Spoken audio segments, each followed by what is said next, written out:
धर्मम भजस्व सततम त्यज लोक धर्मान। अब ये बात कई लोगों को अनुचित लगेगी, लेकिन सुन लीजिए, लोक धर्म का त्याग करो। लोक धर्म क्या है?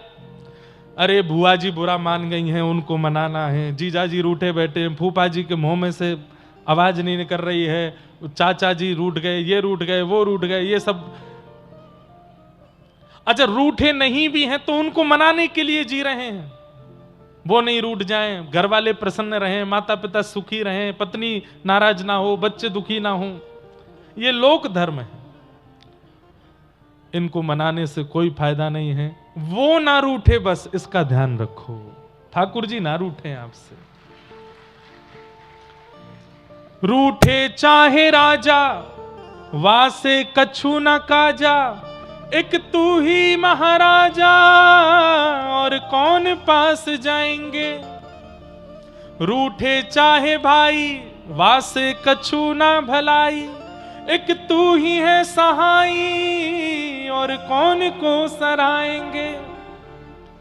रूठे चाहे शत्रु और मित्र आठों याम, एक तेरे चरणन के नेह को निभाएंगे। जग सारा झूठा, एक तू ही है अनूठा, रूठ जाए चाहे सारा जग, पर तू ना रूठा चाहे। आप मत रूठो। मीराबाई से सब रूठ गए थे, पति रूठ गए, ससुर जी रूठ गए, सासू मां रूठ गई, ननद रूठ गई, मेवाड़ के लोग रूठ गए, मेड़ता के लोग रूठ गए, कई वैष्णव रूठ गए, कई संत रूठ गए, लेकिन ठाकुर जी नहीं रूठे। इसलिए मीराबाई आज तक जीवित हैं सबके चित्त में। गोस्वामी तुलसीदास जी महाराज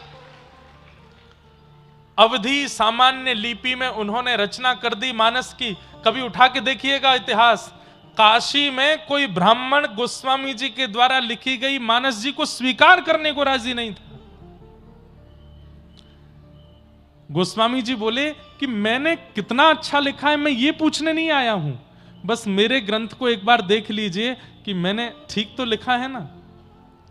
तो लोग बाग पढ़ करके हंस जाते थे, ये कैसी भाषा है, ये कौन सा शब्द है, ये क्या तुमने संस्कृत के जगत में, हिंदी साहित्य के जगत में तुम ये सामान्य लिपि में लिख रहे हो, अवधी भाषा में लिख रहे हो, ग्रामीण भाषा में लिख रहे हो, कोई नहीं पढ़ेगा इसको। आज हर हिंदू वैदिक सनातन धर्मी के घर में भले ही रामायण ना हो, लेकिन पूरी चौपाइयों में से अगर एक चौपाई भी प्रसिद्ध है तो सबको याद तो है, मानस जी सबको स्मरण में।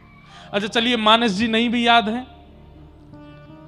राम दुआरे तुम रखवारे, होत ना आज्ञा बिन पसारे, सब सुख लहे तुम्हारी शरणा,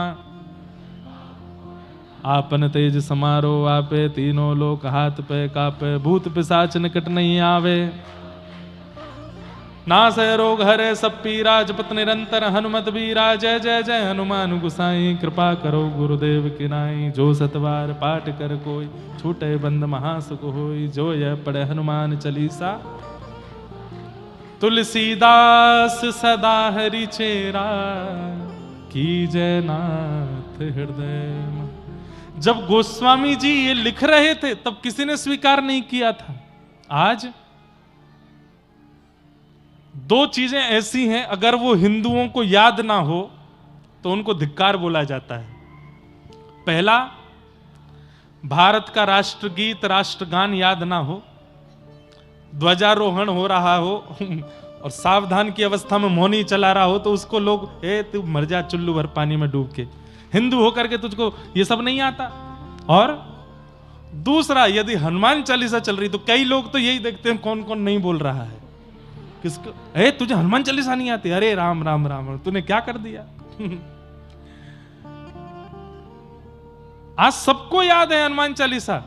क्यों? क्योंकि जब सब रूठ गए थे गोस्वामी जी से, उस समय भी राघव नहीं रूठे थे, क्योंकि जानते हैं कि ये सत्य है। इसलिए संसार का कोई भरोसा नहीं है भैया, ये कब आपसे रूठ जाए, कब आपसे मान जाए, कब आपका हो जाए, कब आपसे पिछड़ जाए। इसलिए इसको मनाने, रिझाने और रुठाने में मत लगो। ठाकुर जी ना रूठे बस। और ठाकुर जी के रूठने के कुछ मुख्य मुख्य कारण हैं, उनका ध्यान रखना। सबसे पहला कारण, ठाकुर जी कब रूठते हैं? भैया इधर देख लो, कथा सुन लो। ठाकुर जी के रूठने के कुछ मुख्य कारण हैं। उनमें सबसे पहला कारण है कि ठाकुर जी के किसी भी भक्त का आप अपमान मत करो, अपराध मत करो। यदि आपने अपमान कर दिया तो ठाकुर जी रूठ जाएंगे।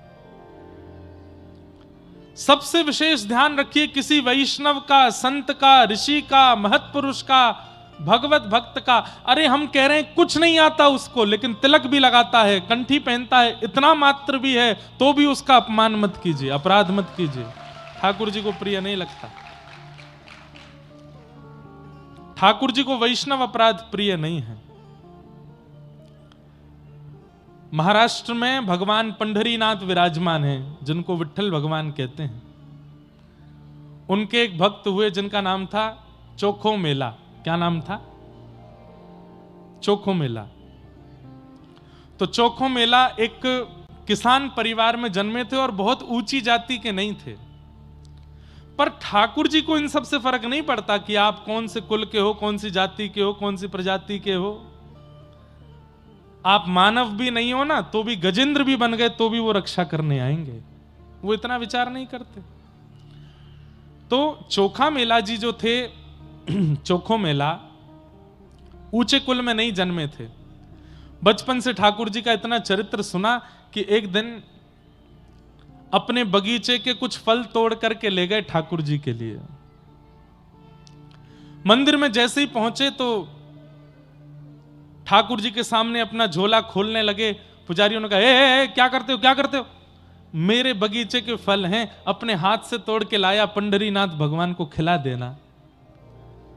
पुजारी पहले तो हंसे, बाद में बोले, चल चल निकल यहां से, तेरे हाथ का तो तेरी परछाई पड़ जाए तो उस स्थान पर पानी डालना चाहिए। तेरे हाथ का टूटा हुआ फल हम ठाकुर जी को खिलाएंगे? ले जा इसको। अरे फल तो पवित्र है ना, पृथ्वी तो पवित्र है, पृथ्वी से फल निकले हैं, इनको तो स्वीकार कर ही सकते हो। पुजारियों ने बहुत डांटा फटकारा, नहीं माने। वो भी लग रहे थे कि नहीं, पवाओ पवाओ। तो पुजारियों ने बहुत मारा और मार पीट के मंदिर से निकाल दिया और वो निकल जाओ यहां से। चोखा मेला जी रोते रोते वापस चले गए और अपने फल बांध करके ले गए। बोले, ठीक है पंढरीनाथ, आप तो अमीरों के देवता हो, अमीर 56 भोग लेके आएंगे तो पालोगे, गरीब यहां पे फल तोड़ के लाया तो आप पिटवा रहे हो पुजारियों से मुझे। दुखी होकर के चोखा मेला जी चले गए। रात्रि के समय अपने आसन पर, अपने घर पर बैठे थे। इतने में ही क्या देखा, बड़ी सुंदर कस्तूरी की सुगंध आ रही है, दूर से मणियां जैसी चमक रही हों और सुंदर नूपुरों की आवाज आ रही है, खूब सारे गहने पहने कोई व्यक्ति आ रहा है। और जैसे ही थोड़ा सा प्रकाश हुआ तो क्या देखा, साक्षात पंढरीनाथ भगवान चोखा मेला जी के सामने आ गए। चोखा मेला बोले, आप कौन? बोले, मुझे भूल गए, मैं विट्ठल पांडुरंग, सुबह आए थे तुम दर्शन करने। हाँ, तो सुबह तो मार पीट के भगवा दिया था आपने मुझे, अब क्यों आए हो मेरे घर पे? ठाकुर जी बोले, देखो ये पंडा पुजारी लोग हैं ना, ये दिल के बुरे नहीं है, पर इनको कभी कभी लगता है कि कोई म्लेच्छ ना आ जाए, कोई मुस्लिम रूप बदल के ना आ जाए, कोई मंदिर अपवित्र करने ना आ जाए, इसलिए थोड़ी रोक टोक करते हैं। बोले, रोक टोक? मारा मुझको? अरे तो इसीलिए तो मैंने भी उसका प्रायश्चित किया, मेरे भक्त को मारा। क्या प्रायश्चित किया? बोले, आज मैंने भोजन नहीं किया, सुबह मैंने राजभोग नहीं किया, ब्यारू नहीं किया, कलेऊ नहीं किया। क्यों? मेरा भक्त फल लेके आया, वो मुझे नहीं खिलाया तो मैं भूखा रहा, और जब मंदिर बंद हो गया तो तेरे घर आया हूं खाने, चल अब मुझे खिला दे। चोखा मेला जी के सामने ठाकुर जी बैठ गए, केला खिलाए, अमरूद खिलाए, सेब खिलाए, ठाकुर जी को अपने हाथ से खिला रहे हैं। कुछ फल बच गए तो ठाकुर जी अपनी पीतांबरी आगे करके बोले, ये फल दे दो, मैं बांध के ले जाऊंगा। तो चोखा मेला बोले, यहीं खा लीजिए। तो ठाकुर जी बोले, मैंने भोजन नहीं किया था ना, तो रुक्मणी जी भी भूखी हैं, वो भी भूखी बैठी हैं, तुम्हारे फल ले जाऊंगा तो रुक्मणी जी को खिला दूंगा, उनको भी पवा दूंगा मैं।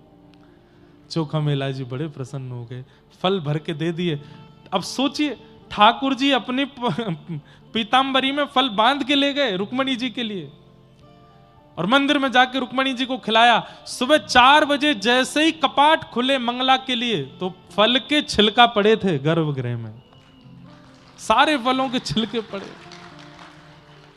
पुजारी सब बोलने लगे, ये छिलके भीतर कैसे आ गए?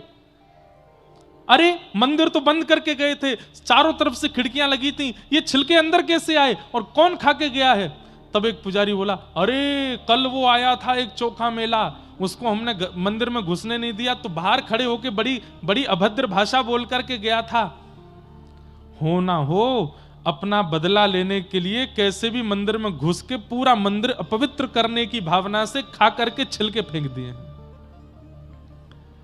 हम मानवों में क्वालिटी है क्या? बिना सच जाने अपने मनगणंत भावों को बनाने की, सबके अंदर है, बना लिया। अब एक भी पंडा पुजारी ये नहीं सोच रहा है कि मंदिर तो खुला नहीं, ताला का सील तो निकला नहीं, वो चोखो मेला अंदर कैसे आया होगा? बोले वो बाद का विषय है, पहले उसको पकड़ के उसकी धुनाई करो। सुबह सुबह 5 बजे सारे पंडा पुजारी पहुंच गए चोखा मेला के घर। सो रहे थे बेचारे बड़े प्रेम से कि ठाकुर जी आए रात को। सुबह उठा के पुजारी जी ने फिर मारा उनको। चोखा मेला बोले, अब मैंने क्या किया? बोले तू मंदिर में घुस गया भीतर और वहां फल खा करके छिलका फेंक के आया पांडुरंग के पास। चोखा मेला बोले, नहीं नहीं नहीं नहीं, मैं नहीं गया था, पंढरीनाथ मेरे घर आए थे। बोले और मारो इसको, ये बताना चाहता है कि पंढरीनाथ इसके बड़े हैं, इससे भी, ये पंढरीनाथ से भी बड़ा, इसके घर आएंगे। अरे हम लोगों को 25-25, 30-30 साल सेवा करते हो गए, हमारे तो स्वप्न में भी नहीं आए, तेरे घर आ गए हो। अरे मैं सच बोल रहा हूं, मैं ये हमको नीचा दिखाने के लिए ये सब बातें बोल रहा है, और मारो इसको। इतना मारा। चोखा मेला वहीं बैठे बैठे रोते रोते बोले, जय हो पंढरीनाथ, तेरी लीला बड़ी अद्भुत, मैं तो कुछ कर ही नहीं रहा हूं, जबरदस्ती पिटवा रहे हो मुझे। लौट करके पंडा पुजारी सब अपना हाथ अब बढ़िया लगा, बढ़िया बदला लेके आए, उसी ने किया था ये सब। लौट करके जब पुजारी आए तो क्या देखा? मंदिर का मुख्य द्वार बंद, भीतर की किवाड़ बंद, सारी खिड़कियां बंद, सब बंद है। खोलने का प्रयास किया, नहीं खुला। खूब जोर लगाया, हजारों की हजार पंडा पुजारी जोर लगा रहे हैं, लेकिन मंदिर नहीं खुल रहा है। सब प्रयास कर लिए, शाम हो गई, मंदिर जब नहीं खुला तो सब पुजारी समझ गए हमसे कोई अपराध हुआ। घुटने के बल बैठ करके सब कान पकड़ के क्षमा मांग रहे हैं। बोले, पंढरीनाथ हमने किया क्या, बताओ तो। ठाकुर जी बोले, अब जब तक पृथ्वी प्रलयकालीन समुद्र में नहीं डूब जाएगी तब तक मेरा पंढरीनाथ मंदिर बंद रहेगा। क्यों? क्योंकि तुम सबने मिलकर एक मेरे परम वैष्णव भक्त का अपमान किया। अब मैं किसी को दर्शन नहीं दूंगा। सबने खूब प्रयास किए। 2-3 दिन तक ठाकुर जी ने मंदिर नहीं खोला, अंदर से बंद कर लिया। तब पुजारियों ने कहा, प्रायश्चित बताइए कि हम क्या करें। ठाकुर जी बोले, मेरी सोने की पालकी है, उसको लेकर के जाओ और चोखो मेला को बैठा के नाचते गाते हुए उसको यहां लेके आओ, तब मंदिर खुलेगा। कितना प्रेम करते हैं ठाकुर जी अपने वैष्णवों से, अपने भक्तों से। अरे आप गलती से एक तिलक लगा देते हैं ना, ठाकुर जी के नेत्र सजल हो जाते हैं। अरे ये तो मेरा है गयो, ये तो मौसम प्रेम करे। अरे पति को जैसा श्रृंगार प्रिय लगता है, पत्नी वैसी साड़ी पहन ले या वो प्रिय श्रृंगार कर ले, पति खुश हो जाता है। पत्नी को जैसे अपने बच्चे पसंद हैं, वैसे मार्क्स बच्चे लेकर के आ जाएं, वैसी पढ़ाई करके दिखा दें, तो मां को प्रसन्नता हो जाती है। ठाकुर जी को वैष्णव भेष, वैष्णव भाव, एकादशी निष्ठा आदि आदि ये सब प्रिय हैं। जब हम एक भी धारण कर लेते हैं ना, ठाकुर जी इतने प्रसन्न हो जाते हैं। और फिर उसको कोई पीड़ा देता है तो ठाकुर जी बहुत पीड़ित हो जाते हैं। इसलिए हमारी प्रार्थना, कभी किसी वैष्णव का अपमान मत कीजिएगा, ठाकुर जी रूठ जाएंगे। दूसरा, कभी किसी धाम का अपमान मत कीजिएगा। जगन्नाथपुरी गए, वृंदावन गए, द्वारिका गए, किसी ने पूछा कैसा लगा? अरे बहुत भीड़ थी वहां तो, अरे महाराज इतनी कोहनी पड़ी, कोई व्यवस्था नहीं है, इतनी गंदगी, ये था वो था। ठाकुर जी बोलते हैं, मैंने बुलाया तो नहीं था, क्यों आए? मेरा धाम, मेरा तीर्थ मुझे प्रिय लगता है, तुम क्यों उसका अपमान कर रहे हो? ठाकुर जी के धाम का अपमान नहीं, वैष्णव का अपमान नहीं। ब्राह्मणों का अपमान नहीं, संतों का अपमान नहीं। इस पूरे में आपको ठाकुर जी का नाम नहीं, ठाकुर जी के बारे में अगर दो बात आप गलत बोल दोगे ना, उनको बुरा नहीं लगेगा, पर उनके जनों के बारे में कुछ मत बोलो, ठाकुर जी को वो सहन नहीं होता। इसलिए वैष्णव अपराध लग गया है आपको, इसका प्रमाण क्या है? कथा में नींद आना, कथा में मन ना लगना, सत्संग में, परिक्रमा में, धाम जाने में, प्रसाद में स्वाद ना आना, नीरस लगना, भक्ति की संबंधी वस्तुओं में नीरसता का आना, ये इस बात का प्रमाण है कि ठाकुर जी आपसे रूठ गए हैं। आप जो काम करते हो वो काम बन नहीं पाता, इसका मतलब ये नहीं ठाकुर जी रूठ गए ना, अभी भाग्य में नहीं है, जब होगा तो हो जाएगा। आप चलते चलते गिर गए तो इसका मतलब ये नहीं ठाकुर जी रूठ गए हैं। आपने कोई बहुत सुंदर व्यवस्था की और वो कार्य ठप हो गया, इसका मतलब ये नहीं ठाकुर जी रूठ गए। हम लोग कह देते हैं दुकान खोली चली नहीं, अरे भगवान नाराज बैठे हैं मुझसे तो पता नहीं किस बात, ना ठाकुर जी नाराज नहीं, अभी आपका भाग्य नहीं है। ठाकुर जी नाराज हैं, इस बात का प्रमाण क्या है कि महाप्रभु जगन्नाथ सामने खड़े हैं लेकिन आपको दर्शन करने में आनंद नहीं आ रहा, तो समझो ठाकुर जी रूठे हैं। कथा चल रही है और आप कथा में बैठ करके बस ये सोच रहे कब पूरी होगी, कब जाऊं, मन नहीं लग रहा है, समझो ठाकुर जी रूठ गए। आप प्रसाद पा रहे हैं और प्रसाद में लग रहा है इसमें तो नमक ही नहीं है, इसमें तो नींबू ही नहीं डाला, ठाकुर जी को ऐसे ही भोग लगा दिया, समझो ठाकुर जी रूठ गए हैं। किसी संत महापुरुष को देख करके लगे इनमें ज्यादा प्रभाव नहीं है, वो वाले महाराज जी ज्यादा अच्छे हैं, समझो ठाकुर जी रूठ गए हैं। तिलक लगाने में लगे छोटा ही लगा दीजिए, इतना बड़ा पूरा माथा भरने के लगा दो, समझो ठाकुर जी रूठ गए हैं। घर पे पंडित जी पूजा कराने के लिए आए, पंडित जी 5 मिनट में करा दो, कितनी देर की पूजा है, 25-30 मिनट लगेगा, नहीं 5 मिनट में जल्दी जल्दी वाला करा दो, समझो ठाकुर जी रूठ गए हैं। भगवत क्रियाओं में मन ना लगना, रुचि ना लगना, आनंद का संवर्धन ना होना, इस बात का प्रमाण है कि ठाकुर जी आपसे रूठ चुके हैं। इसलिए ये सब रूठ जाएं कोई बात नहीं, वो नहीं रूठना चाहिए। अपनी क्रिया, अपनी व्यवस्था, अपना स्वभाव, अपना नियम ऐसा निर्माण करो कि वो आपसे कभी ना रूठें। तो धर्मं भजस्व सततम त्यज लोक धर्मान, सेवस्य साधु पुरुषाम जहि काम तृष्णाम। बहुत समझने वाली बात, संतों की, साधुओं की, वैष्णवों की सेवा करो तृष्णा रहित होकर के। तृष्णा रहित मतलब, अब कई लोग आज सुबह हमसे मिलने के लिए आए, 2-4 लोग तो प्रणाम करके गए, तीसरे चौथे जो लोग आए वो बैठ गए। अब मैंने कहा ठीक है प्रणाम हो गई, चलो महाराज जी जरा सा ये बता दो। मैंने क्या, पेपर दिया था मैंने, पास होऊंगा कि नहीं? मैंने कहा भैया पहली बात तो ये भविष्य देखना हमसे आता नहीं, दूसरी बात तुमने पढ़ाई कैसी करी थी खुद से पूछो। अब तुम पढ़े ही नहीं होंगे तो फिर पेपर कोई तंत्र मंत्र से बढ़िया थोड़ी हो जाएगा, जैसे पढ़े होगे वैसा होगा। 4वीं 5वीं माता जी आ गई, वो बोली हमारी बेटी बहुत बीमार रहती है, महाराज जी कुछ बताओ। अरे रात में तो मुझे ही बुखार आया था अब उसका मैं क्या करूं, मुझे भी जुकाम हो गया था, उसका मैं क्या करूं।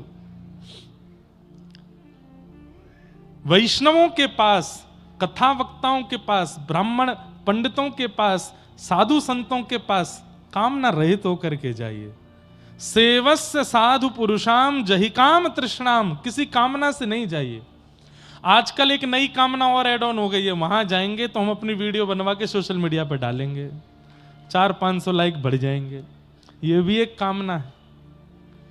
कई लोग, हजारों लोग मिलने आते हैं, उनमें से 1-2 लोग ऐसे आते हैं प्रणाम करें, मुझे फोटो नहीं खिंचवाना, मुझे बस दर्शन करना था। तो मन कितना खुश होता है, अरे वाह भाई तू बस मिलने आया हमसे।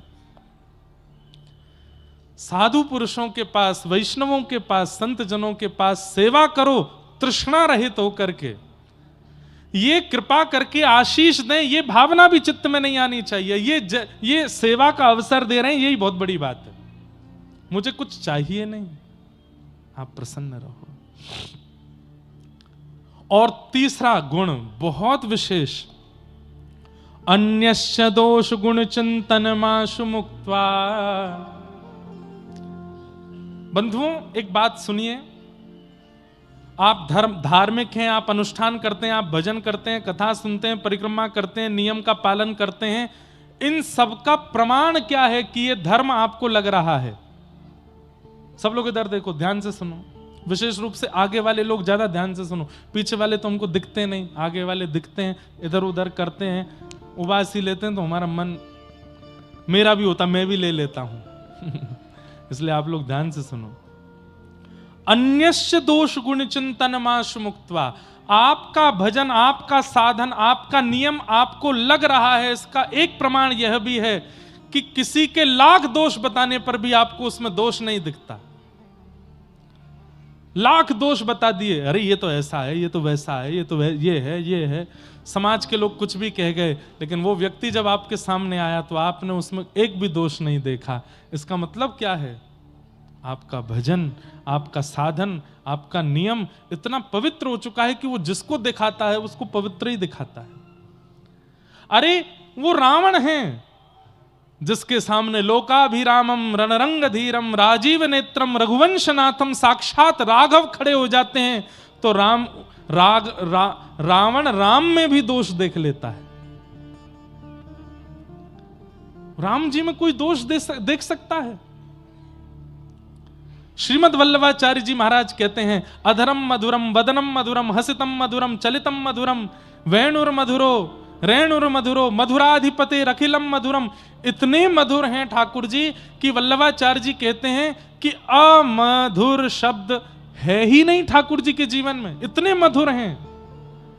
लेकिन वे ही जब कंस के सामने जाते हैं तो श्रीमद् भागवत कहती हैं, मल्लानाम मशनिर्णिनाम नरवर स्त्रीणाम स्मरो मूर्तिनाम गोपानाम स्वजनो सताम छितुभुजाम शास्त्रा सुपुत्रो शिशु मृत्युर्भोजपतिर्विराट विदुषाम तत्वं परम योगिनाम वृष्णीनाम परदेवतेत विदितो रंगम गतः साग्रज। मृत्युर्भोजपतिर्विराट विदुषाम, अत्यंत कोमल और आकर्षक श्री कृष्ण वे जब कंस के सामने जाते हैं तो कंस थर थर कांपता है। क्यों? साक्षात लग रहा है कि काल आ गया हो, साक्षात लग रहा है कि महाकाल आ गया हो, साक्षात लग रहा है कि महाकाल का भी कोई श्रेष्ठ हो वो मेरे सामने आ गया हो। जिन कृष्ण को देख के पत्थर पिघल जाते हैं, जिन कृष्ण को देख के गैयाओं के थनों से अपने आप दूध निकलने लगता है, जिन कृष्ण को देख करके यमुना जी स्तब्ध हो जाती हैं, जिन कृष्ण को देख करके जड़ वृक्ष नीचे को झुक जाते हैं, उन कृष्ण को देख करके थरथर कांप रहा है कंस। इसका मतलब क्या है? पापी व्यक्ति, महाघनघोर संसारी व्यक्ति वही है जिसके सामने अत्यंत गुणवान भी आ जाए तो उसमें भी दोष देखे, और गुणवान वही है जो अत्यंत दोष युक्त व्यक्ति में भी गुण देखे। ईमानदारी से बताइए, हम रंगनाथ भगवान के सामने जाते हैं, उनके सामने जाकर के दर्शन करते हैं, हम लायक हैं उनके सामने खड़े होने के? क्या हमारे कर्म, हमारा विचार, हमारा स्वभाव इतना पवित्र है कि हम उनके सामने खड़े हो सकें? लेकिन फिर भी खड़े हैं। भीतर से पंडित जी, पुजारी जी तीर्थ देते हैं, प्रसाद देते हैं, षटकोप देते हैं। इसका मतलब क्या है? ठाकुर जी की दृष्टि कैसी है? लाख दोष हैं हमारे अंदर, फिर भी हमारा गुण देख करके हमको स्वीकार करते हैं। येनम रक्ष जगन्नाथ बहुजन्मापराधनम, इसने बहुत अपराध किए लेकिन फिर भी उसकी रक्षा करने की जिम्मेवारी ठाकुर जी रखते हैं। सीधी बात, बहुत लंबी चौड़ी बात ना कह के कह दूं, ठाकुर जी का स्वभाव क्या है, देव का स्वभाव क्या है? लाख अवगुण वाले व्यक्ति में भी गुण देख ले वो देव है। और दैत्य का स्वभाव क्या है? अत्यंत गुणवान व्यक्ति में भी अवगुण देख ले, ये दैत्य का स्वभाव है। हम लोगों का स्वभाव कैसा है?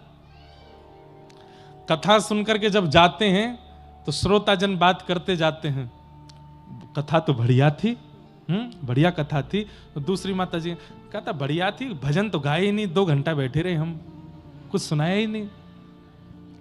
तीसरी कहेगी नहीं भजन तो नहीं गाए पर कथा तो ठीक ही कर रहे थे। तीसरी बोली नहीं नहीं, उनसे ज्यादा बढ़िया वो वाले व्यास जी थे, वो चुटकुल्ला भी बोलते थे बीच कथा में, हंसी आती थी। दोष जल्दी दिखता है हमको। अरे मैं कथा में बताता हूं, परिवार के लोग जब संबंध देखने जाते हैं अपने बेटा का बेटी का, तो मामा जी गए, पिताजी गए, माता जी गई, साथ में ताई जी गई, 4 लोग गाड़ी में बैठ के जाते हैं, लड़की देखने गए। अब लड़की देख करके जब आएंगे, गाड़ी में बैठते ही सबसे पहली चर्चा, गाड़ी चलाने वाले मामा जी पूछेंगे कैसी लगी लड़की, तो पिताजी कहेंगे बढ़िया थी, तो पीछे से माता जी कहेंगे थी तो बढ़िया, पाम बड़े बड़े थे उसके, पट्टे सी लग रही थी हमको तो, पाम पट्टे है क्या। तब दूसरी सहेली बोलेगी पाम बड़े थे, कान भी थोड़े विचित्र थे। तब अरे हमको तो आंखों से थोड़ी सी टेढ़ी मेढ़ी सी लग रही थी। दोष जल्दी देखते हैं हम, और 10 दोष देखने के बाद फिर क्या कहते हैं, अब ठीक है संसार में सब में दोष तो है ही, पर लेकिन परिवार अच्छा है, पिताजी अच्छे हैं, धनवान है, कर दो ब्याह। हम दोष पहले देखते हैं, गुण बाद में देखते हैं। लेकिन नाम जापक का, वैष्णव का, भक्त का स्वभाव होना चाहिए वो गुण पहले देखे, और जिसने गुण पहले देख लिया वो बाद में दोष देखेगा ही नहीं। गुण देखिए, गुण दर्शन करो, सब में गुण दर्शन। तो अन्यस्य दोष गुण चिंतनमाशु मुक्त्वा, उसके बाद अंतिम लक्षण, 5वां लक्षण बताया, सेवा कथा रसमहो नितराम पिबत्वम। फिर कथा रस का पान करोगे तब कथा चित्त में विराजेगी, समझ आवेगी, आपका उद्धार करने वाली होगी। यह ज्ञान उपदेश प्रदान किया है किसने? श्री गोकर्ण जी महाराज अपने पिताजी से कह रहे हैं, धर्मम भजस्व सततम त्यजलोक धर्मान सेवस्य साधु पुरुषाम जहि काम तृष्णाम अन्यस्य दोष गुण चिंतन मास मुक्त्वा सेवा कथा रसमहो नितराम पिबत्वम। इस कथा रस को पीते रहो। बोले कितना पिए? बोले पीते ही रहो, नितराम पिबत्वम। बंधुओं, आपने, ये तो कटनी वालों का सौभाग्य, 1.5 महीना पहले भी हम आए थे, 1.5 महीना के अंदर दोबारा आ गए। 1.5 महीना हुआ, 2 महीने हो गए हैं, 1.5 ही हुआ ना। कौन से नवंबर में आए थे, अब फरवरी का प्रारंभ है आज से। तो यहां तो बार बार कथाओं का क्रम बन रहा है, बार बार संत जन, बार बार ऋषि जन, बार बार ऐसे महत्पुरुष जन, बार बार कथा वक्ता गण आ रहे हैं। हम कह रहे हैं कि हम अगर 2-4 हफ्ता बाद फिर आ जाएं, फिर से आओ कथा सुनने। एक बार में मन भरना नहीं चाहिए। आ नहीं रहा हूं मैं इतनी जल्दी आ तो नहीं रहे हैं, पर अगर बाय चांस आ भी जाएं तो ये मन में भाव नहीं आना चाहिए कि सुन तो लई हमने, कितनी बार सुने, ये महाराज जी को कुछ काम नहीं, आती रहते हैं, 1.5-2 महीना में आ ही जाते हैं। अरे नितराम पिबत्वम, सुनते रहो, सुनते रहो, सुनते रहो, जब तक तन में प्राण है। कटनी शहर में आप जब तक रह रहे हो, इस शहर के परकोटे में कोई भी कथा वक्ता व्यास आ जाए, आपका नियम होना चाहिए मुझे जाना ही है, सुनना ही है। चाहे वो व्यास जी श्रेष्ठ हैं, अश्रेष्ठ हैं, 1 मिनट के लिए जाना है, जाना जरूर है, सुनना है। ये सुनना मत छोड़िए। श्रवणम कीर्तनम विष्णु स्मरणम पाद सेवनम अर्चनम वंदनम दास्यम सख्य आत्मनिवेदनम, सुनकर के कल्याण हो जाएगा। और भैया कथा रस सुनी नहीं जाती, पी जाती है। पिबत भागवतम रसमालयम मोहर हो रसिका भुविभावुका। श्रीमद् भागवत जी का प्रथम श्लोक है, जन्माद्यस्य यतोऽन्वयात् इतरतः। कृष्ण परख अर्थ इसका करें। जो देखो, पूरी कृष्ण कथा एक ही श्लोक में सुनाई देगी, ध्यान से सुनिएगा। जो जन्म लेते ही अन्वयाद इतरतः, ठाकुर जी जन्म लेते ही जहां जन्म लिया, जिन माता पिता के पास लिया, वहां से कहां चले गए? गोकुल चले गए, दूसरे माता पिता के पास चले गए। चार्थे स्वविज्ञ स्वराट, जो अविज्ञ हैं, अनविज्ञ नहीं है, सब जानते हैं। कौन किस भावना से ठाकुर जी के पास जाता है, कौन क्या इच्छाएं लेकर के जाता है, ठाकुर जी को सब पता है। ठाकुर जी सब जानते हैं। एक बात सुनिएगा, जिसे हमारी परिस्थिति नहीं पता उसको बताना चाहिए, पर जो सब जानता है। अरे हमारी परिस्थितियां भी जिसके द्वारा ही प्रकट हुई हैं, उन्हें कुछ बताने की आवश्यकता, वो सब जानते हैं, सब पता है। ठाकुर जी को कई बार हनुमान जी के दर्शन करने हम जाते हैं, भोले बाबा पे जल चढ़ाते हैं, नारायण प्रभु का कैंकर्य करते हैं, तो प्रार्थना करते करते कई बार हमारे नेत्र बंद हो जाते हैं, हाथ जुड़ जाते हैं और हम अपने विषाद ठाकुर जी से कहने लगते हैं, हे नाथ ये वाला काम थोड़ा सा बिगड़ा हुआ है, माता जी थोड़ी अस्वस्थ हैं, बच्चे थोड़ी बात नहीं मानते हैं, या जो भी आपका विषय है आप बोल देते हो ठाकुर जी से। आवश्यकता नहीं है, वो अनावश्यक है। ठाकुर जी जानते हैं, उन्हें सब पता है, उन्हें बताने की आवश्यकता नहीं है। उसे बताया जाता है जो ना जानता हो, उसे प्रमाण दिया जाता है जो ना जानता हो। एक कथा सुनाते हैं, आपने शायद नाम सुना होगा, सदन कसाई, नाम सुना है? महाप्रभु जगन्नाथ जी के परम भक्त हुए श्री सदन कसाई। कसाई थे, मांस विक्रय करते थे, लेकिन तराजू में तोलने के लिए मांस को दूसरे पड़ले में जो भार रखा जाता, बाट रखा जाता, उसकी जगह कुछ पत्थर रखते, और गलती से उनको पता नहीं था एक शालिग्राम भगवान थे और वो उनसे मांस तोलते थे। जब मांस तोलते थे तो शालिग्राम भगवान लुढ़कते थे दूसरी तरफ। एक बार कोई साधु जा रहे थे, मुंह पे कपड़ा रख के, कसाई की दुकान है, तो कपड़ा रखते हुए गए, उनकी दृष्टि जैसी पड़ी, साधु तो इसलिए देखते हैं कि भाई इन जीवों का भी, इन पे भी भगवान कृपा करे जो बेचारे निर्दोष रूप से कट गए हैं। तो साधु की दृष्टि पड़ी तो उन्होंने देखा दूसरे पडले में तो मांस था ये, पर इधर वाले पडले में ऐसा क्यों लग रहा है कि शालिग्राम भगवान है, ये पत्थर समझ के इसने रख लिए हैं। साधु लौट करके आए, फिर से देखा शालिग्राम जी थे। उन्होंने कही, भैया भैया, ओ भैया देवता, तुम जो कर रहे हो ना ये तो पाप है ही, पर उससे भी बड़ा महापाप तुम ये कर रहे हो कि तुमने दूसरे पडला में ठाकुर जी धरे हैं। सदन कसाई भले ही कसाई थे लेकिन हृदय से बड़े सरल थे। महाराज जी मुझे पता नहीं था। बोले भगवान है, इनको हमें दे दो। महात्मा ले गए। कथा सबको पता है, मैं सूक्ष्म में जो मूल बात है उस पर आऊंगा, लेकिन थोड़ा सुना दूं, जिन्होंने नहीं सुनी वो सुन लो। सदन कसाई के यहां से ठाकुर जी को ले गए।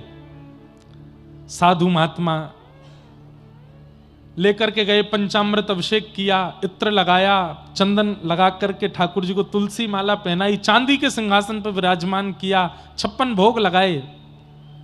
रात्रि में स्वप्न में ठाकुर जी आ गए और स्वप्न में आके ठाकुर जी बोले, मेरो मन ना लग रहा। महात्मा बोले, आपका मेरे घर मन नहीं लग रहा? बोले नहीं। कहां जाना है आपको? वृंदावन जाना है, जगन्नाथपुरी जाना है, बद्रीनाथ जाना, कहां जाना है आपको? कहां मन लगेगा? बोले मोए वही के पास जानो है, सदन कसाई के पास। तो साधु बोले, कसाई है वो, निर्दोष निर्मम जीवों की हत्या करके उनका मांस बेचता है, उसके पास जाना है। ठाकुर जी बोले, वो कैसा भी हो पर हृदय से बहुत सरल है, मुझे उसके तराजू में लुढ़कने में बहुत अच्छा लगता है, मुझे उसके पास छोड़े आओ। महात्मा बोले, भगवान कुछ कृपा करो ना। ठाकुर जी बोले, वो सदा के लिए सुधर जाएगा, तुम जाकर के जब उसको अनुग्रहित करोगे।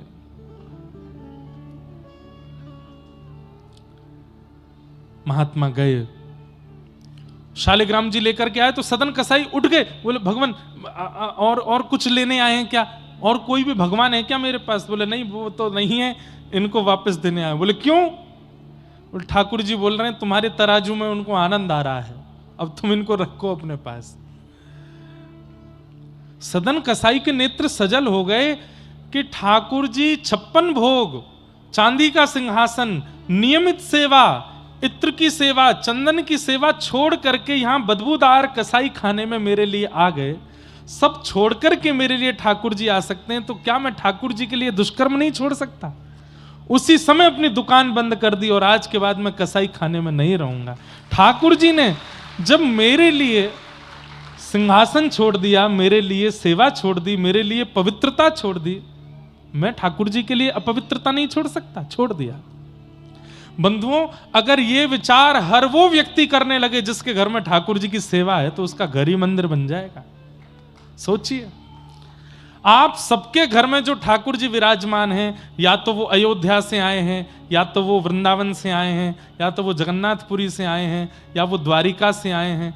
एक बार विचार करो, ठाकुर जी मेरे लिए धाम छोड़ करके आ गए, मैं ठाकुर जी के लिए दूषित काम नहीं छोड़ सकता? मैं क्या ठाकुर जी के लिए अपने घर को पवित्र नहीं रख सकता? यशोदा मैया की गोद में पलने वाले ठाकुर जी मेरी गोद में बैठ के श्रृंगार करा रहे हैं, मैं इनके लिए शुद्ध नहीं हो सकता? इतना विचार करने मात्र से ठाकुर जी की सेवा आपको प्राप्त हो जाएगी। तो सदन कसाई ने नियम ले लिया कि अब मैं जगन्नाथ जी का दर्शन करने जाऊंगा। तो अब मूल कथा जो हमको सुनानी थी कि ठाकुर जी सब जानते हैं, उनसे कुछ छुपा नहीं है। तो सदन कसाई जगन्नाथपुरी के लिए निकले। सुंदर रूप था उनका, सुंदर थे। एक नगर में पहुंचे तो वहां एक नगर पर एक मनचली एक रहती थी। विवाह उनका हो चुका था, लेकिन उनके मन किसी पे भी आ जाते थे। सदन कसाई को जब उन्होंने देखा तो इनके ऊपर उस स्त्री का मन आ गया। रात्रि का समय, सदन कसाई तो अपने मार्ग पे ही चद्दर सी लगा के सो गए। सुबह उठ के निकलना है, पुरी के मार्ग पे थे, पुरी जा रहे थे। बहुत ध्यान से सुनिएगा। उस स्त्री का इन पर मन आ गया, तो इनकी दृष्टि भी उस स्त्री पर पड़ी, तो इन्होंने तो दूर से उसको प्रणाम किया। सबको प्रणाम करते थे। तो उस स्त्री ने इनको कोई इशारा किया जिसको ये समझ नहीं पाए, और इशारे में उस स्त्री ने ऐसा कहा कि अगर तुम मुझे स्वीकार करो तो मैं अपने पति का वध करके तुम्हारे साथ आ जाऊंगी। ऐसा कुछ इशारा किया। लेकिन सदन कसाई तो बड़े भोले भाले, इन्होंने तो हाथ ही जोड़ के हाँ हाँ कर दी होगी कुछ, और उस स्त्री ने अपने पति का वध कर दिया। और वध करके आ गई इनके पास, बोले अब मुझे स्वीकार करो। सदन कसाई बोले, मैया, माता, देवी, मैं तो ठाकुर जी से मिलने के लिए निकला हूं, संसार में फंसने के लिए नहीं आया हूं। यदि संसार मेरी इच्छा होती तो मैं तुम्हें स्वीकार कर लेता, लेकिन ठाकुर जी मेरी इच्छा है, ठाकुर जी मेरी गति है, उनको छोड़ मैं ये संसार में नहीं पड़ना चाहता। आप मैया मुझे पुत्र मान लो, मुझे भैया मान लो, लेकिन मैं आपका पति नहीं बन सकता। अब वो स्त्री तो बोली, अरे तेरी वजह से मैंने अपने पति के वध कर दिया। बोले सदन कसाई, तुमने मार दिया उनको? बोले हाँ। बोले मैंने इशारा तो किया था। बोले मुझे क्या पता कि तुम क्या इशारा कर रही हो। अब उस स्त्री ने पूरे नगर में हल्ला कर दिया कि इनके कहने पर और इसी ने ही मेरे पति को मरवाया है, ऐसा करके पूरा दुष्प्रचार कर दिया। सदन कसाई दुखी नहीं हुए, जगन्नाथ जी से बोले, हे जगन्नाथ, एक बार इन नेत्रों को आप दिख जाते, फिर भले ये जीवन में ये सारे प्रमाद आ जाते तो मैं सह लेता। आपका दर्शन हुआ नहीं, आपके धाम आ नहीं पाया, आपका महाप्रसाद मिला नहीं, उससे पहले ये सारे षड्यंत्रकारी मुझको रोक रहे हैं। हे नाथ, एक बार दिख जाओ, फिर भले ही मेरे साथ कुछ हो जाए, मुझे चिंता नहीं, पर अभी मुझे दर्शन तो दे दो एक बार। राजा, जो उस नगर का राजा था, उसने सदन कसाई को बुलाया और कहा, देखो इस स्त्री ने जो आरोप लगाए हैं उससे तुम दोषी साबित होते हो। बताओ तुम्हें क्या दंड दिया जाए। जो तुमने किया है उससे मृत्यु दंड ही तुमको मिलना चाहिए। सदन कसाई बोले, देखिए मुझे मृत्यु दंड स्वीकार है, पर मैं एक कार्य के लिए निकला हूं, वो करके आ जाऊं, फिर मुझे मार दीजिएगा। तो जनता चिल्लाने लगी। जनता सबसे पहले समर्थन में आती है, नहीं नहीं नहीं नहीं, इसको मारना है, और हमने तो देखा था, इसने इशारे किए थे। सदन कसाई बोले, तीसरा आदमी नहीं था वहां पे, फिर भी देखो सब राग में आलाप ले रहे हैं, हमने देखा था, हम इसके सबूत हैं, हम गवाह हैं, इसको मृत्यु दंड दो। राजा बोले, भैया देखो, जिसको मृत्यु दंड देते हैं उसकी अंतिम इच्छा भी माननी पड़ती है। उसकी अंतिम इच्छा यह है कि मैं दर्शन कराऊं फिर मार देना, तो नहीं नहीं, आप ऐसे कैसे छोड़ तक, आप राजा हैं, हमको न्याय दिलाइए, हम इस अबला नारी के साथ में हैं, इसको न्याय मिलना चाहिए। राजा ने सदन कसाई को देखा, बोले भैया तेरी तरफ एक भी वोट नहीं है, अब क्या करूं मैं। सदन कसाई बोले एक काम कर दीजिए। बोले क्या? मुझे मृत्युदंड लौटने पर दे दीजिएगा, पर अभी इन सबको संतोष हो जाए मेरे दोनों हाथ काट दीजिए, आप मेरी दोनों भुजाएं काट दीजिए। राजा ने सब लोगों से कहा, बोले भैया ये भी छोटी बात नहीं है, कोई व्यक्ति अपनी भुजा आगे कर रहा है कि काट दीजिए, वो किसी काम का नहीं रह पाएगा जीवन भर, मृत्युदंड भी इसको दे देंगे लेकिन इसकी भुजा काट देते हैं। तो सब बोले हाँ भुजा काटो, कुछ तो करो करो। लेकिन दोनों भुजाएं काट दी सदन कसाई के, कोई दोष नहीं था उनका, निर्दोष। और बंधुओं, जब निर्दोषों को दंड दिया जाता है ना, तो फिर केस ठाकुर जी की अदालत में पहुंच जाता है। फिर ठाकुर जी देखते हैं उस निर्दोष को चाहिए सबूत ना प्रस्तुत करे, प्रतीक्षा करे, ठाकुर जी लेके आएंगे सब कुछ। सदन कसाई के दोनों हाथ काट दिए। सदन कसाई रो तो रहे हैं लेकिन प्रसन्नता में रो रहे हैं। किसी शुभ चिंतक ने आकर के पूछा, तुम्हारे दोनों हाथ काट दिए, तुम्हारे दोनों हाथ काट दिए, तुम फिर भी हंस रहे हो, तुम फिर भी प्रसन्न हो, क्यों?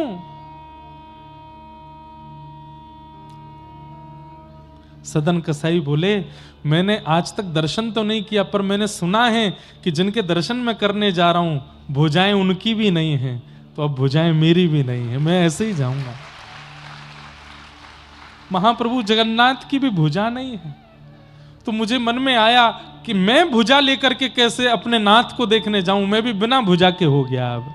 अब अच्छा है, नाथ और दास दोनों एक समान हो गए हैं, अब दर्शन में सुख मिलेगा। और सदन कसाई निकल पड़े।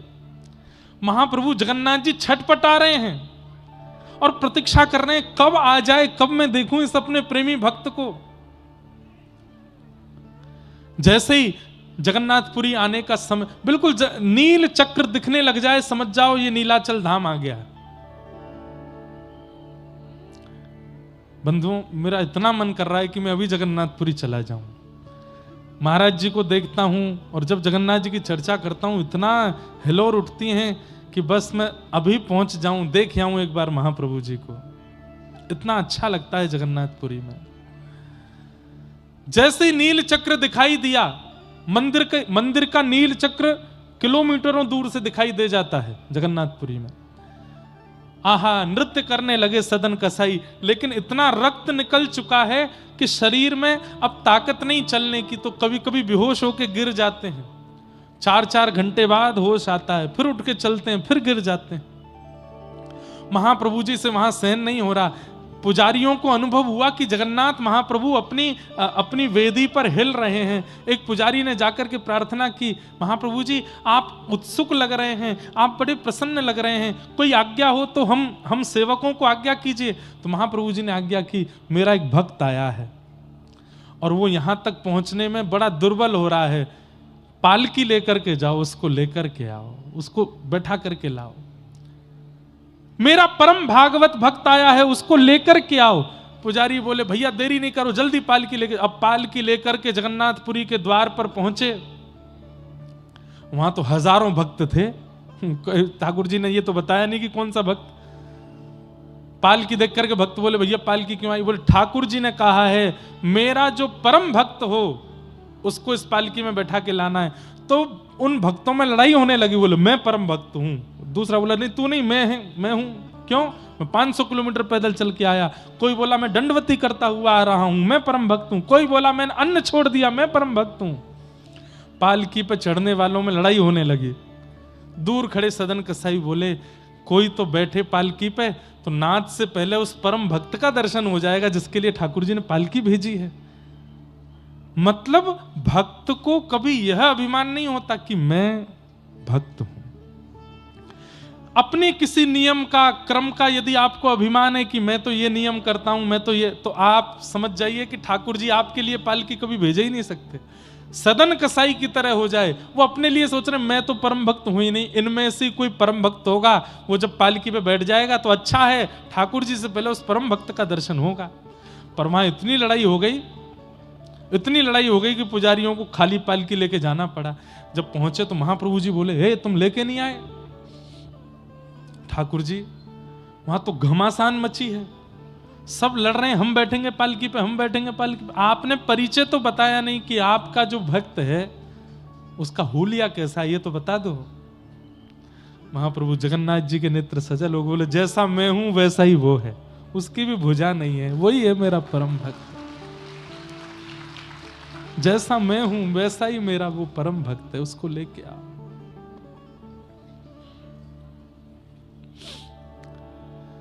पुजारी पालकी लेकर के गए और उन हजारों की भीड़ में सबसे दूर कोने में बैठे हैं सदन कसाई, बिना हाथों के। पुजारियों के नेत्र में सजल हो गए, दौड़ करके गए, सदन कसाई को उठाने लगे, बोले बैठो पालकी में, तुम्हारे लिए पालकी भेजी है। सदन कसाई रो रहे हैं, आपने गलती की होगी, भूल हो गई होगी। अरे ठाकुर जी ने कोई नाम बताया होगा, पता बताया होगा, मैं नहीं हो सकता, मैं परम भक्त, मैं तो जीवन भर कसाई रहा हूं, कितने जीवों को मार मार के उनका मांस बेका है मैंने, और अभी भी एक आरोप में बस कुछ दिन की बरी होकर के आया हूं, जाकर के मुझे मृत्युदंड मिलना है, मैं तो बहुत बड़ा आरोपी हूं, बहुत बड़ा पापी हूं, मैं इस पालकी का अधिकारी नहीं हो सकता। आप महाप्रभु जी से पूछ के आइए, दोबारा कोई और भक्त होगा।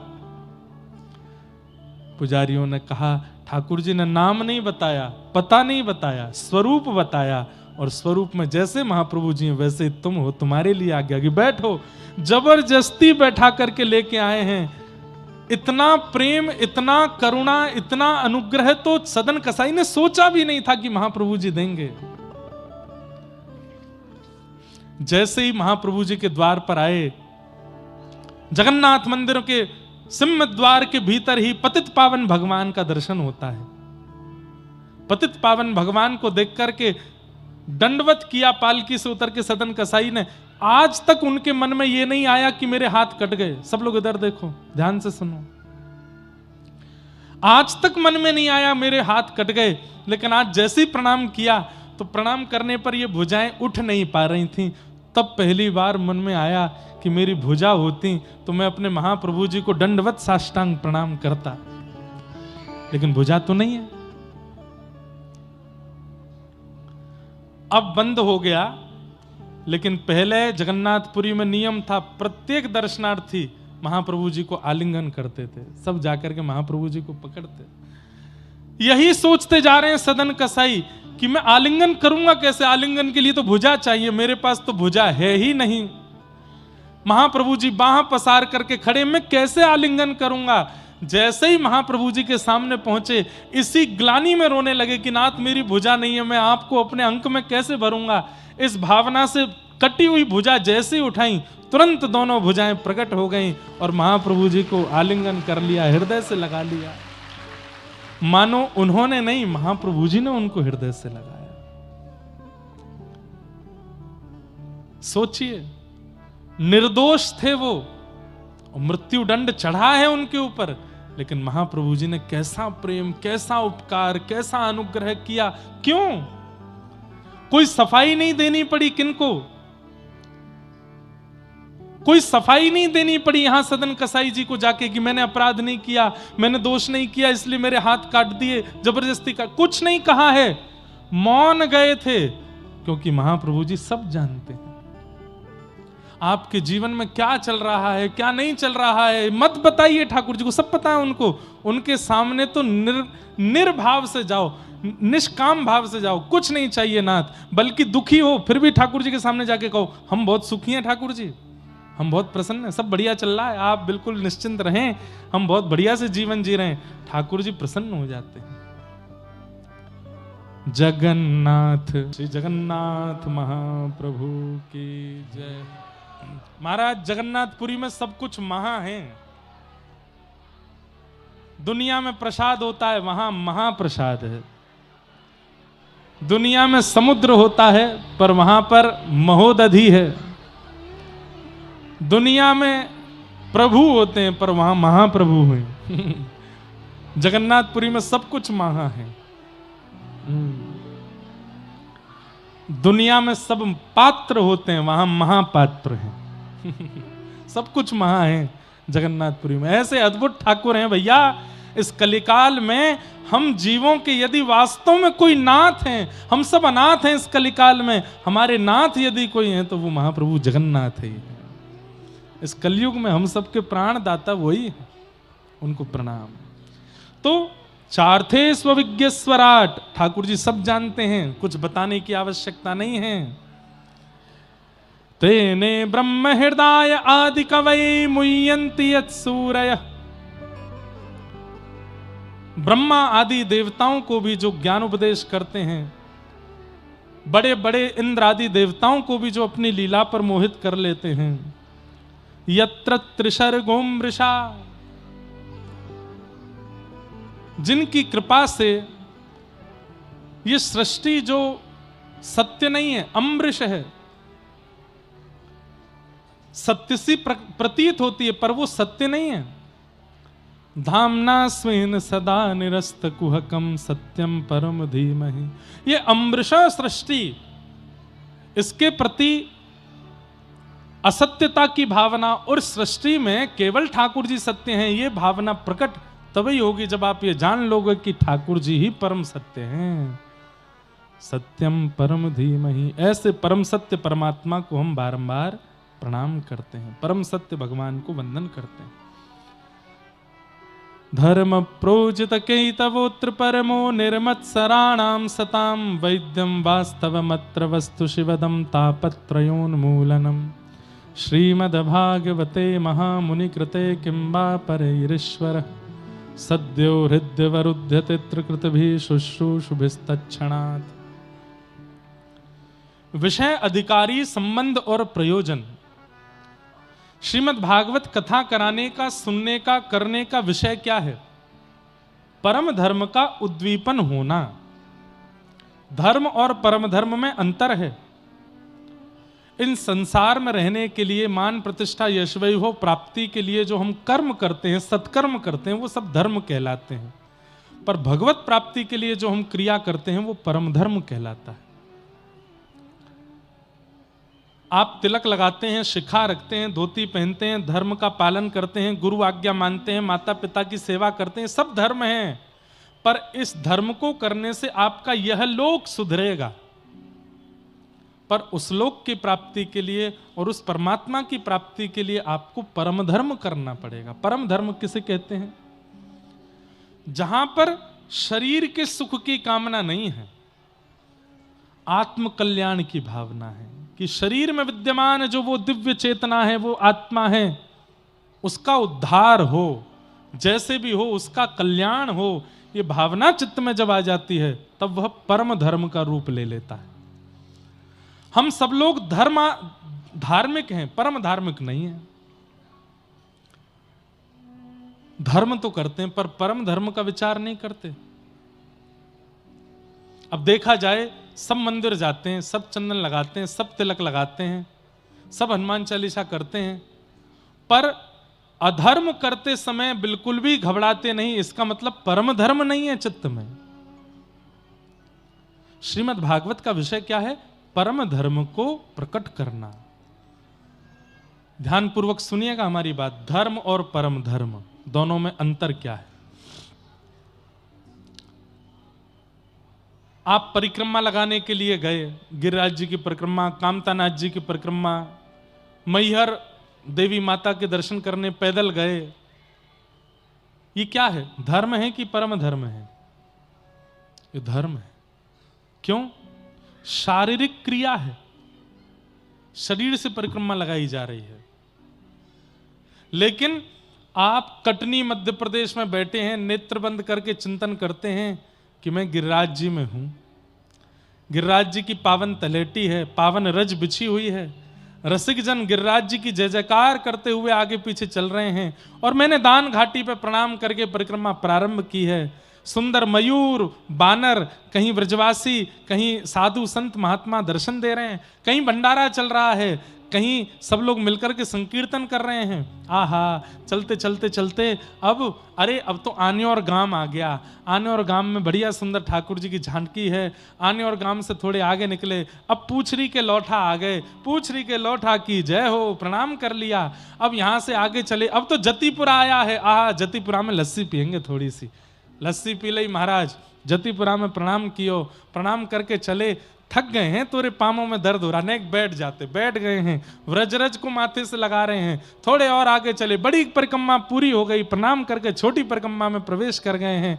चलते चलते महाराज सुंदर दिव्य दर्शन हो रहे हैं। अब आगे चले तो यहाँ पर उद्धव कुंड आ गया, कृष्ण कुंड आ गया, राधा कुंड आ गया। सब जगह प्रणाम करते हुए हम आगे अरे भैया अब तो थक गए, चलो नहीं जा रहे, बड़े हाँप रहे हैं। आहा, अब तो मुकुट मुखारबिंद आ गया, कुसुम सरोवर आ गया। दान घाटी आते ही परिक्रमा विश्राम, ये परम धर्म है। मानसिक तीर्थयाटन करना। आप कहोगे महाराज जी इसको आप ये भी तो कह सकते हो कि वो जीव आलसी है, चल के जाना नहीं चाहता इसलिए मन से कर रहा है। नहीं, मन से करने वाला व्यक्ति आत्मा को भ्रमण कराता है, आत्मा की तीर्थ यात्रा कराता है और आत्मा को भगवत सन्निधि दिलाता है। यही तो परम धर्म है। अब शरीर से गए गिरिराज जी, पर मन डोल लो जबलपुर में। शरीर से तो गोवर्धन नाथ जी की परिक्रमा कर रहे हैं, पर बात कर रहे हैं भैया आपके बीजेपी आवेगी, कौन आवेगो। शरीर से तो तिरुपति बालाजी दर्शन करने के लिए गए, पर मन में चर्चा चल रही है कि घर में क्या चल रहा होगा, क्या विषय होगा, क्या भाव होगा, क्या वार्ता होगी, आदि आदि।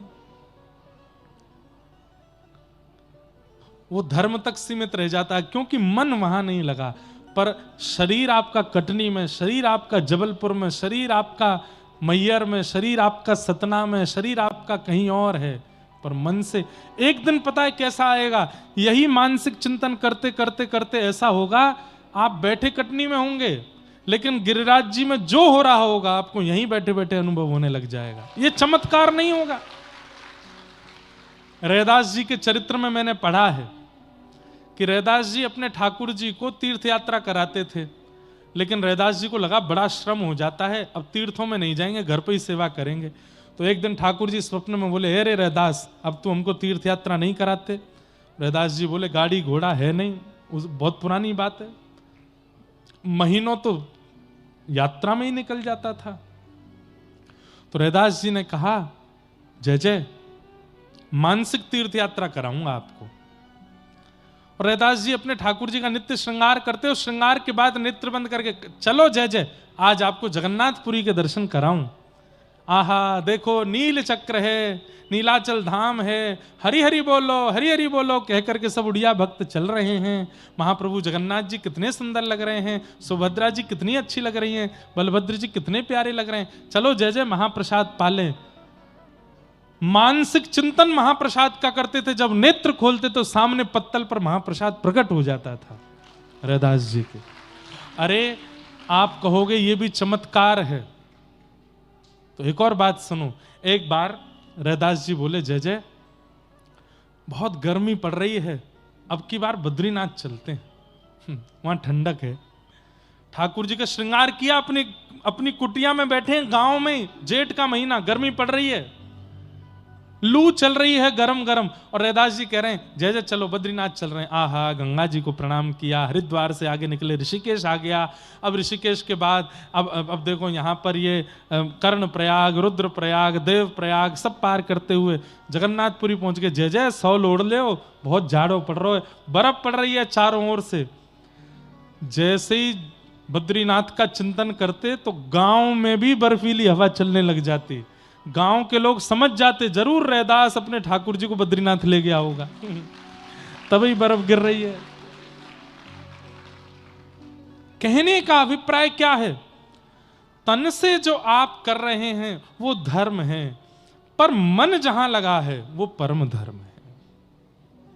व्यक्ति तन से तो धर्म कर लेता है क्योंकि आजकल सोशल मीडिया का टाइम है, फोटो खिंच जाती है, वीडियो बन जाती है, आप जैसा अपना स्वरूप दिखाना चाहो वहां दिखा सकते हो। मन से होना चाहिए। काशी विश्वनाथ हो, जगन्नाथ हो, द्वारिकानाथ हो, बद्रीनाथ हो, सबका तो प्रचार कर दिया आजकल के क्रिएटर्स, सोशल मीडिया इन्फ्लुएंसर्स ने। वो धर्म तो कर रहे हैं, पर परम धर्म तो मन से होता है, मानसिक रूप से होता है। श्रीमद् भागवत क्या कराती है? श्रीमद् भागवत आपके चित्त में परम धर्म का बीज बो देती है। फिर तन से ज्यादा आपको मन से क्रिया करना अच्छा लगता है, मन से उपस्थित होना अच्छा लगता है।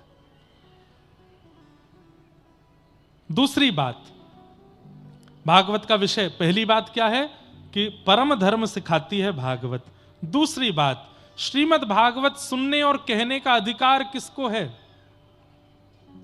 बहुत ध्यान से सुनिए सब लोग। श्रीमद् भागवत सुनने कहने का अधिकार किसको है? तब कहते हैं निर्मत्सराणाम सताम, जिसके चित्त में मात्सर्य दोष नहीं है। मात्सर्य दोष किसको कहते हैं? 4 प्रकार के दुख होते हैं। कर्म से दुखी, समय से दुखी, स्वभाव से दुखी और दूसरे के सुख से दुखी। कोई व्यक्ति कर्म से दुखी होता है, ऐसे काम किए हैं कि दुख आता ही रहता है। कोई व्यक्ति समय से दुखी रहता है, समय खराब चल रहा है। कोई व्यक्ति स्वभाव से दुखी होता है।